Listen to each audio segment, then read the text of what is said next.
le boulevard Bastien qui est toujours fermé à la circulation là, à partir de Chauveau en direction est. Alors la police de Québec là, nous dit de prévoir des déplacements là, dans ce secteur-là parce que c'est un petit peu plus compliqué pour le secteur donc Chauveau, boulevard Bastien, là, un peu plus difficile à cette heure-ci. En ce qui concerne notre heure de pointe, ça s'améliore un peu quand même là, pour la traversée vers la Rive-Sud, notamment.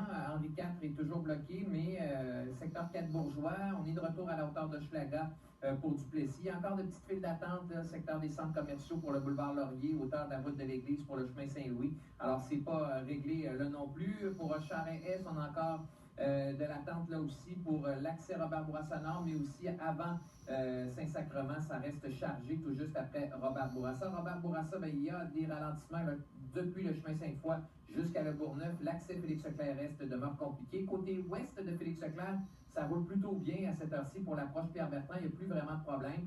Direction est, par contre, on a encore un bouchon de circulation là, entre Saint-Jacques et Pierre-Bertrand, voire jusqu'à l'accès Laurentienne. Laurentienne-Nord, c'est entre Félix-Leclerc et Jean Talon, là où on doit toujours ralentir à cette heure-ci. OK, patience est encore le mot d'ordre. Merci Marc-André. Félix, maintenant, et les informations.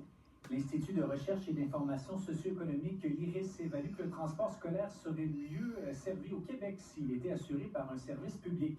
Selon l'IRIS, il y a en moyenne chaque jour 7000 élèves qui sont privés de transport à l'école parce que l'autobus n'est pas passé. Dans la région ici, le Centre de service scolaire des découvreurs a dû maximiser ses parcours dans les dernières années pour faire face au manque de chauffeurs. Et les annulations sont extrêmement rares sur le Centre de service scolaire. Il y a une plateforme web maison qui a été créée il y a 3 ans pour faciliter la communication en cas de retard ou même d'annulation. Voici le coordonnateur du transport scolaire au Centre de service scolaire des découvreurs, Patrick Aubé. On a instauré un système d'information pour les parents, que c'est les transporteurs directement qui ont accès à une page web où est-ce qu'ils peuvent écrire leur retard. Ça nous permet d'aviser les parents le plus rapidement possible. Donc, un parent qui est avisé, souvent, va dire « c'est beau, je vais leur conduire mon enfant étant donné qu'il va avoir un retard de 25 minutes. » Ça permet une meilleure organisation là, pour les familles. Le nouveau dépassement de la norme de nickel enregistré le 16 mai dernier à la station du Vieux-Limoilou fait réagir. Cette fois-ci, il est environ 2 fois la limite permise de 70 nanogrammes par mètre cube.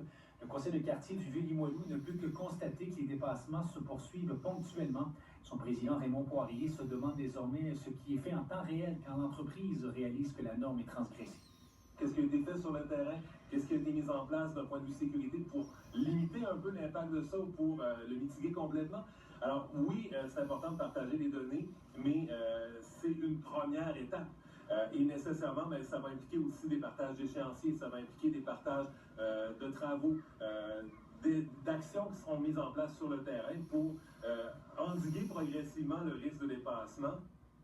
Il y a une mobilisation qui est prévue samedi dans le quartier Limoilou dans le cadre de la Journée internationale de l'air pur pour des ciels bleus. C'est une initiative de l'Organisation mondiale de la santé. L'entreprise Glencore, seule entreprise à faire du transbordement de nickel au port de Québec, assure ne pas avoir fait de telles manœuvres la journée où a eu lieu le dépassement, soit en mai dernier.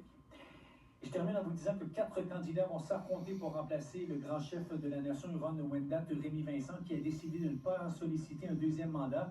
Pierre Picard, René Gros-Louis et Michel Gros-Louis se feront la lutte cet automne, de même que Jennifer Obom-Sawin, qui est la première femme à tenter sa chance. Les élections auront lieu le 25 octobre, donc dans plus d'1 mois. Voilà. Merci beaucoup, Félix. À tout à l'heure. Il y a 17h38 minutes, Marie-Audrey. C'est toujours beau et confortable à Québec. Ça commence à redescendre un tout petit peu. On est à 23 degrés, on est à 24. C'est négociable, quand même. Oui, rendu à Stacy, ok, oui. Et là, maintenant, on l'a vu là, dans les derniers jours, quand on sort, l'après-émission, c'est un petit peu plus frais, ça prend le manteau. Bien là, déjà, avec la chaleur qui va persister un petit peu ce soir, là, je pense qu'on a une très belle, pour les prochaines heures, une très belle soirée, en effet. Coucher du soleil, 19h17, lever, 6h09, ça paraît ça maintenant.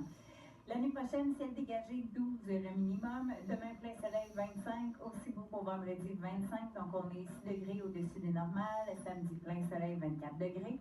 Et à surveiller, en fait, journée samedi, l'avancée des nuages. Pour quelques gouttes dimanche, quelques gouttes, c'était un 5 à 10 mm, surtout concentré en matinée, en après-midi. Déjà des averses résiduelles, lundi aussi.